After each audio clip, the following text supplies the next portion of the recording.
puji Tuhan, salam damai sejahtera di dalam cinta kasih daripada Bapa kita Tuhan Yesus Kristus. Dan selamat malam para Jumat malam hari ini tanggal 12 April 2024. Kita bersyukur kepada Bapa kita Yesus yang sangat cinta kita semua. Tuhan Yesus yang peduli. Tuhan senantiasa menjaga, melindungi, memelihara, menyertai setiap kita. Termasuk saya saat ini ada di Turki. Atas rahmat dan anugerah Tuhan, Tuhan masih pelihara. Saya bersama rombongan dapat melaksanakan semua pelayanan tempat demi tempat. Bapak, Ibu, Saudara semua bisa beraktivitas sepanjang hari ini. Ini anugerah Tuhan yang besar. Biar selama kita hidup, jangan pernah hidup menurut kehendak daging, tapi menurut kehendak Tuhan. Sebab apa yang menurut kehendak Tuhan, indah dan sempurna, akan membawa kita kepada kehidupan kekal buat selama-lamanya. Saya Pastor Yakub Rahmat akan menyanyikan sebuah pujian. Ku mau hidup turut kehendak Tuhan. Supaya hari-hari kita melangkah, jangan menurut kehendak daging, jangan turuti kehendak dunia. Dunia akan lenyap, tapi turutlah kehendak Tuhan yang akan membawa kita kepada kehidupan yang kekal buat selama-lamanya. Ku mau hidup turut kehendak Tuhan. Ku mau memberi semua yang ku dapat berikan. Ku mau cinta Dia lebih dari semua. Ku mau belajar membalas kasih-Nya. Haleluya. Ku mau hidup turut kehendak Tuhan. Ku mau memberi semua yang ku dapat berikan. Ku mau cinta Dia Yesus lebih dari semua. Ku mau belajar membalas kasih-Nya. Amin, haleluya.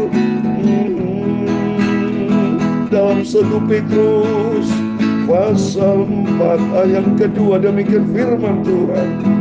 Supaya waktu yang sisa jangan kamu pergunakan menurut keinginan manusia, tetapi menurut kehendak Tuhan, agar nanti kelak kita masuk di dalam kerajaan surga. Amin, haleluya. Ku mau hidup turut kehendak Tuhan. Ya Tuhan, punya mula kebesaran dan kejayaan, kehormatan, kemasyhuran dan keagungan. Ya segala-galanya yang ada di langit dan di bumi. Ya Tuhan, punya mula kerajaan, dan Engkau yang tertinggiku melebihi segala-galanya sebagai kepala. Sebab kekayaan dan kemuliaan berasal daripadamu, dan Engkaulah yang berkuasa atas segalanya. Dalam tangan-Mu lah kekuatan dan kejayaan. Haleluya. Dalam tangan-Mu lah kuasa membesarkan dan mengukuhkan segala-galanya.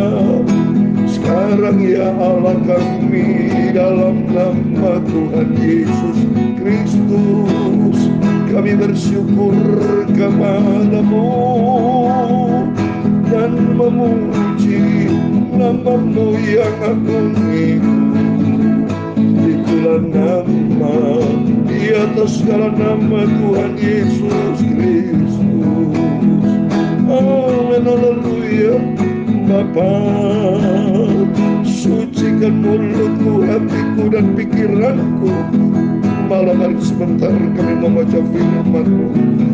Biar firman-Mu selalu Ku dalam hatiku. Firman-Mu sumber kebenaran, bawa aku selalu dalam kebenaran-Mu ya Tuhan. Bentuklah hidupku menjadi seperti Yesus. Haleluya. Ampunilah semua dosa salahku Bapa. Segala puji, hormat, kebesaran, ketinggian, kemuliaan, keagungan, kesempurnaan, kekudusan tempat tertinggi di atas segala kalanya hanya bagi Allah Bapa di dalam kerajaan surga. Dalam nama Tuhan Yesus Kristus kami sudah berdoa mengucap syukur. Haleluya. Amin, amin. Salam damai sejahtera di dalam cinta kasih daripada Tuhan Yesus Kristus. Selamat malam, Jumat malam hari ini tanggal 12 April 2024. Waktu begitu cepat, Tuhan pelihara kita dari hari ini hari sampai tanggal 12 di bulan April. Bulan yang keempat ini anugerah Tuhan yang besar. Biar makin hari kita makin dewasa di dalam Dia, makin dalam mengerti akan rencana Tuhan. Dunia akan lenyap kata firman Tuhan, tapi hanya orang yang melakukan kehendak Allah akan hidup kekal selama-lamanya. Soal firman tadi dalam 1 Petrus pasal 4 ayat 2, supaya waktu yang sisa jangan kamu pergunakan menurut keinginan manusia. Waktu ini sisa, saudara. Seperti saya usia 68 tahun, makin menjauhi dari sejak kelahiran saya 1956, makin mendekati kalau kata firman Tuhan dalam Mazmur 90 ayat 10, usia kita 70 sampai 80 tahun. Kalau usia 70 tahun dipanggil Tuhan, berarti tinggal berapa tahun. Tetapi saya minta sama Tuhan, biar sisa hidupku, aku bukan menantikan kematian, tapi menantikan kedatangan Tuhan Yesus. Itu menjadi kerinduan saya. Karena firman Allah berkata di dalam Filipi pasal 3 ayat 20, keluargaan kita ada di dalam surga. Dari sana kita menantikan kedatangan Tuhan Yesus. Jadi itu bukan menantikan kematian. Kematian itu bicara umum. Manusia-manusia yang tidak punya pengharapan kepada Yesus berharap kepada dunia. Tapi bagi kita sebagai anak Tuhan bukan berharap kepada dunia, tapi berharap kepada Yesus Kristus, Sang pemilik surga, pemilik segala kalanya. Hidup ini Tuhan yang punya. Dia yang punya segala kalanya. Tempatkan Tuhan Yesus di atas segala kalanya. Prioritaskan Tuhan Yesus di atas segala kalanya. Oh, mari puji Tuhan. Mari sebelum kita berbaring tidur, kita membaca firman Tuhan. Kita mau lanjutkan di dalam Lukas pasal 16. Puji Tuhan. Semua karena anugerah Tuhan. Biar waktu yang sisa ini kita mau pergunakan hidup ini untuk Tuhan Yesus. Ya, mari kita buka di dalam Lukas 16 ayat 1 sampai 9 tentang perumpamaan bendahara yang tidak jujur. Ya, kalau dunia ini banyak tipu muslihat, ikutin gaya dunia, itulah kehidupan yang tidak jujur. Karena dunia ini sudah dikuasai oleh si iblis. Ya, mari kita baca Lukas 16, demikian firman Tuhan ayat 1. Dan Yesus berkata kepada murid-muridnya, ada seorang kaya yang mempunyai seorang bendahara. Kepadanya disampaikan tuduhan bahwa bendahara itu menghamburkan miliknya. Lalu ia memanggil bendahara itu dan berkata kepadanya, apakah yang kudengar tentang engkau? Berilah pertanggungan jawab atas urusanmu, sebab engkau tidak boleh lagi bekerja sebagai bendahara. Bicara tanggung jawab, saudara. Kalau kita lihat di sini, tolong garis bawahi pertanggungan jawab. Tuhan ciptakan kita ada tujuan yang mulia. Dan Tuhan berfirman dalam Ibrani pasal 4 ayat 13, setiap kita nanti akan dituntut tanggung jawab, saudara. Coba saya mau baca. Ibrani pasal 4 ayat 13, demikian firman Tuhan.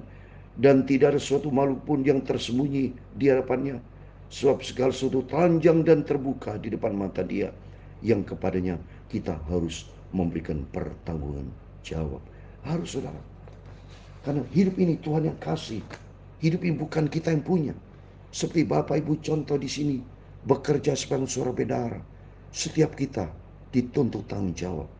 Apabila seorang bekerja di suatu perusahaan, menjadi seorang manajer atau direktur, dan pemilik perusahaan itu yang sudah percaya kepada dia, dia pergi ke luar negeri, atau seandainya biarpun tidak pergi ke luar negeri, tetapi dia tetap diminta pertanggungjawab.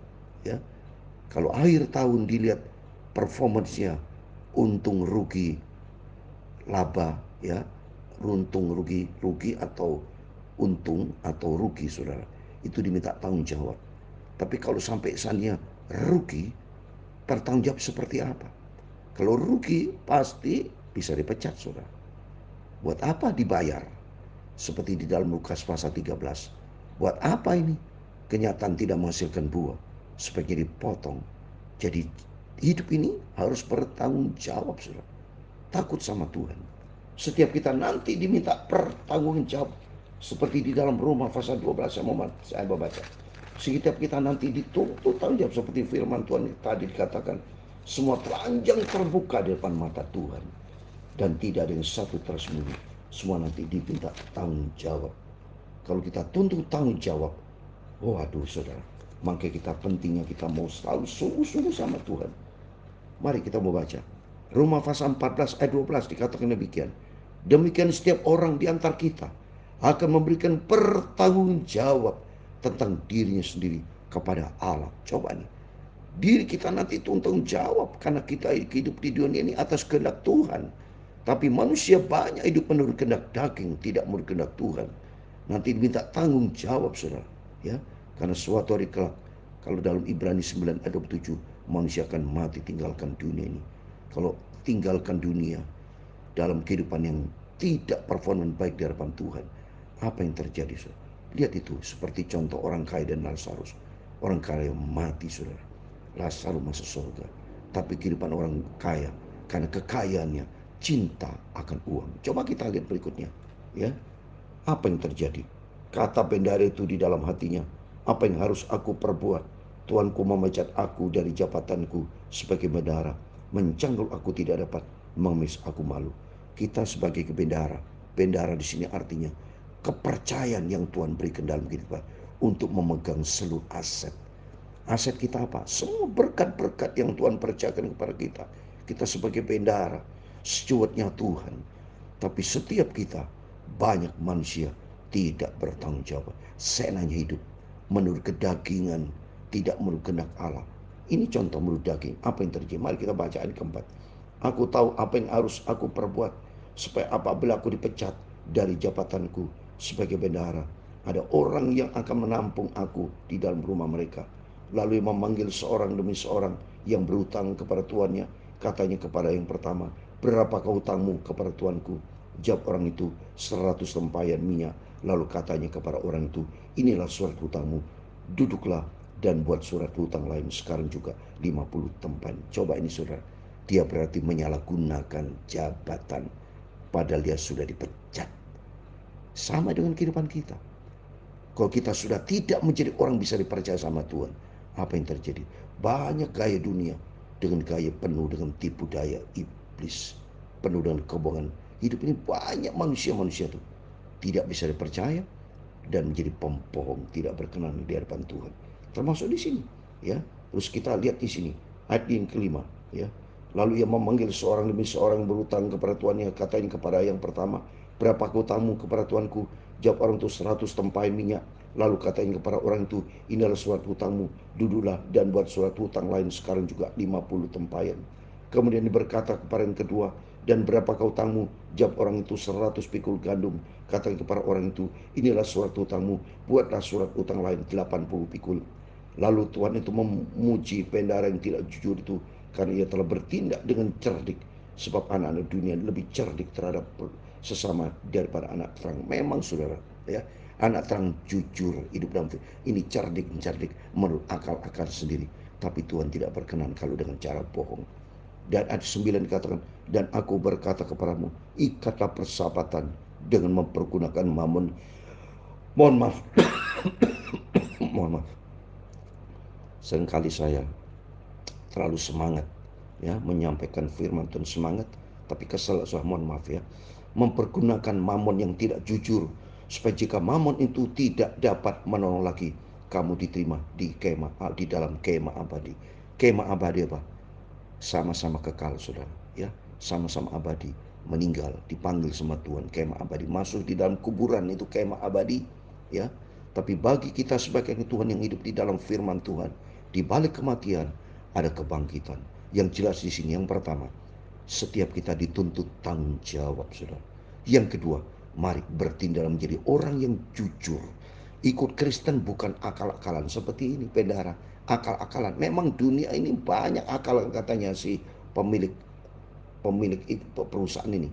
Ya, kata Tuhan itu berkata, memang dunia ini, orang-orang dunia ini banyak mereka bertindak apa? Bertindak dengan cerdik. Anak-anak dunia lebih cerdik terhadap sesamanya daripada anak terang. Anak terang terus terang berkata jujur, hidup di dalam firman Tuhan. Mari di sini konteksnya, mari kita hidup jujur di hadapan Tuhan, hidup berkenan sama Tuhan, bertanggung jawab dan hidup berkenan kepada. Dan ketiga, mempergunakan apa, saudara? Persahabatan dengan mamon, persahabatan dengan dunia. Yang ketiga, orang bersahabat dengan dunia akan sama-sama menikmati mati yang kekal, kemah abadi. Ya, seperti di dalam Matius 16 ayat 26, saudara.